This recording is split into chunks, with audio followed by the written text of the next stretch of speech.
To further combat inflation, we will not only be reducing the cost of energy, but will be ending the flagrant waste of taxpayer dollars.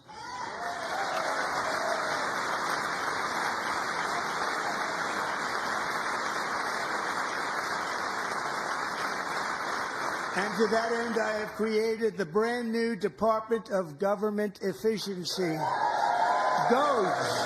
Perhaps you've heard of it. Perhaps.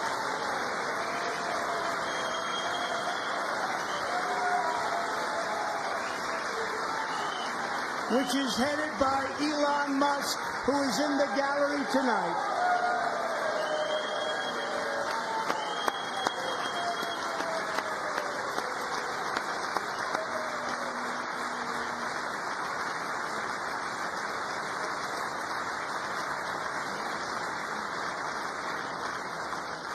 Thank you, Elon. He's working very hard. He didn't need this. He didn't need this. Thank you very much. We appreciate it. Everybody here, even this side, appreciates it, I believe. They just don't want to admit that.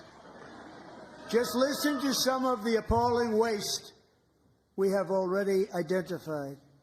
$22 billion from HHS to provide free housing and cars for illegal aliens. $45 million for diversity, equity, and inclusion scholarships in Burma. $40 million to improve the social and economic inclusion of sedentary migrants. Nobody knows what that is.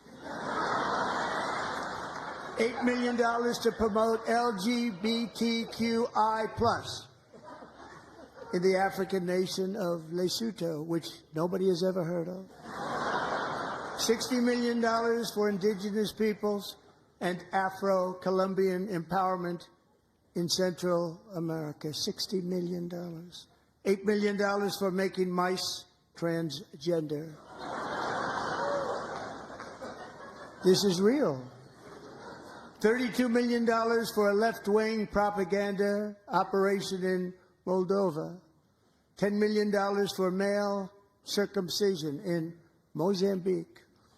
$20 million for the Arab Sesame Street in the Middle East. It's a program. $20 million for a program. $1.9 billion to recently created Decarbonization of Homes Committee, headed up, and we know she's involved. Just at the last moment, the money was passed over by a woman named Stacey Abrams. Have you ever heard of her? A $3.5 million consulting contract for lavish fish monitoring. $1.5 million for voter confidence in Liberia. $14 million for social cohesion in Mali. $59 million for illegal alien hotel rooms in New York City. He's a real estate developer. He's done very well. $250,000 to increase vegan local climate action innovation in Zambia.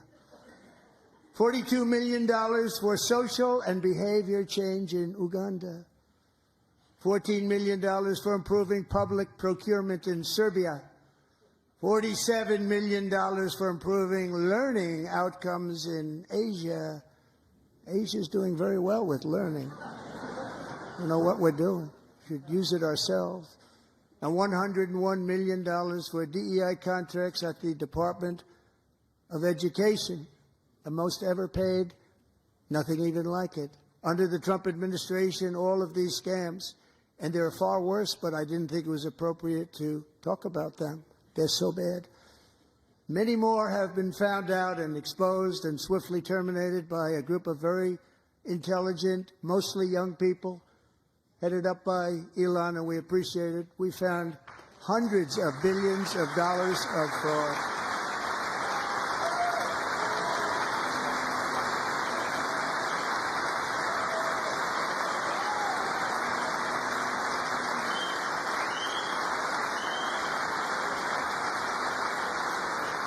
And we've taken back the money and reduced our debt to fight inflation and other things. Taken back a lot of that money. We got it just in time. This is just the beginning. The Government Accountability Office, a federal government office, has estimated annual fraud of over $500 billion in our nation, and we are working very hard to stop it. We're going to. We're also identifying shocking levels of incompetence and probable fraud in the Social Security program for our seniors and that our seniors and people that we love rely on. Believe it or not, government databases list 4.7 million Social Security members from people aged 100 to 109 years old. It lists 3.6 million people from ages 110 to 119. I don't know any of them. I know some people that are rather elderly, but not quite that elderly. 3.47 million people from ages 120 to 129. 3.9 million people from ages 130 to 139. 3.5 million people from ages 140 to 149. And money is being paid to many of them.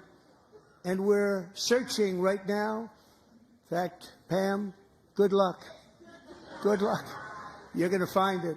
But a lot of money is paid out to people because it just keeps getting paid, and nobody does. And it really hurts Social Security and hurts our country. 1.3 million people from ages 150 to 159, and over 130,000 people, according to the Social Security databases, are age over 160 years old.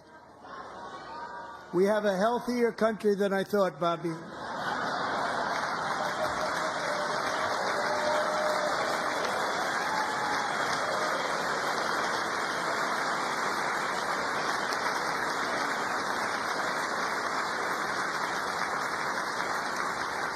Including, to finish, 1,039 people between the ages of 220 and 229, one person between the age of 240 and 249, and one person is listed at 360 years of age.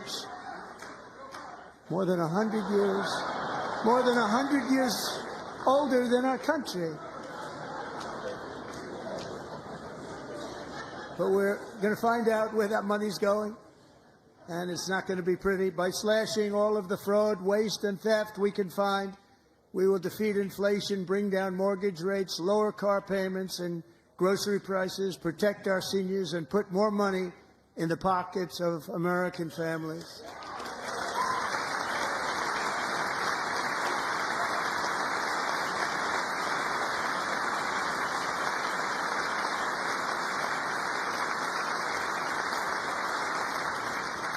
And today, interest rates took a beautiful drop, big, beautiful drop. It's about time. And in the near future, I want to do what has not been done in 24 years, balance the federal budget. We're going to balance it.